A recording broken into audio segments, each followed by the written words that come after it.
ਕਮ sir ਦੇਖ ਲਓ ਅਜੇ 10:38 ਹੋ ਗਏ ਨੇ ਤੇ ਅਜੇ ਤਾਂ ਨਹੀਂ ਇਹਨਾਂ ਦੇ ਜਿਹੜਾ ਨਾ ਸਟਾਫ ਨਹੀਂ ਅਜੇ ਤੱਕ ਆਇਆ।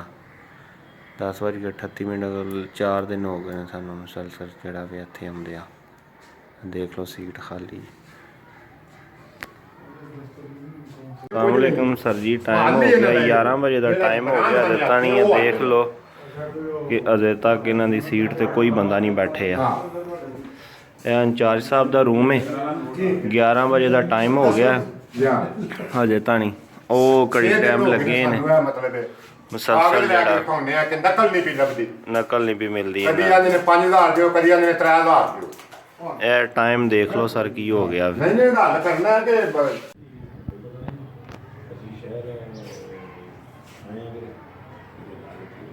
ਮੇਟਾਂ ਵਿੱਚ ਕਿਉਂ ਸਰ ਕਿਉਂ ਹੁੰਦੇ ਮੇਟਾਂ ਵਿੱਚ ਤੇ ਉਹਨਾਂ ਦਾ ਇਹ ਕੋਈ ਨਹੀਂ ਪਤਾ ਜਦੋਂ ਆ ਜਾਂਦੇ 2 ਘੰਟੇ ਲੱਗ ਜਾਣ। ਉਹ ਆਨੇ ਟੈਲੀਫੋਨ ਕਰ ਲਿਓ ਦੁਬਾਰਾ ਜੇ ਫਿਰ ਜ਼ਰੂਰੀ ਹੋਵੇ।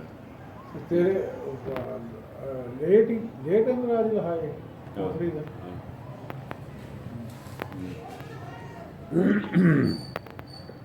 ਕਰਾਉਣ ਦਾ ਕੋਈ ਫਾਇਦਾ ਨਹੀਂ। ਮੈਂ ਟੁੱਟ ਚੱਲਿਆ।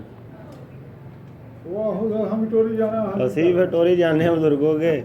ਨੰਬਰ ਲੈ ਲਓ ਕਿ ਜਿਸੇ ਹੁਣ ਟੈਲੀਫੋਨ ਕਰਕੇ ਫਿਰ ਨੰਬਰ ਹੈ ਨੰਬਰ ਹੈ गुजरात के नवाही गांव चकसादा में अवाम सरकारी मुलाजमीन से परेशान। यूनियन कौंसिल 31 चकसादा गुजरात में अमला पस मंजर से गायब, अवाम सरापा एहतजाज। जबकि तफसीलात के मुताबिक यूनियन कौंसिल 31 चकसादा में अफसरान का ये रवैया अवाम को किसी सूरत बर्दाश्त नहीं। एक तो चोरी, ऊपर से सीना जोरी। अवाम का कहना है कि सेक्रेटरी अफजाल और नासर कालूवाल का अवाम से नारवा सलूक की सूरत बर्दाश्त नहीं किया जाएगा।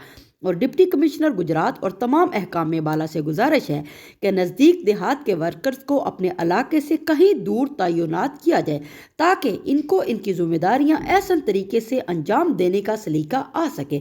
अवाम का कहना है कि हमारे मुतालबात का हल ना किया गया तो हम सरापा एहतजाज बनकर सामने आएंगे। और मज़ीद कहना है कि यहाँ रिश्वत का बाजार भी सरगर्म है।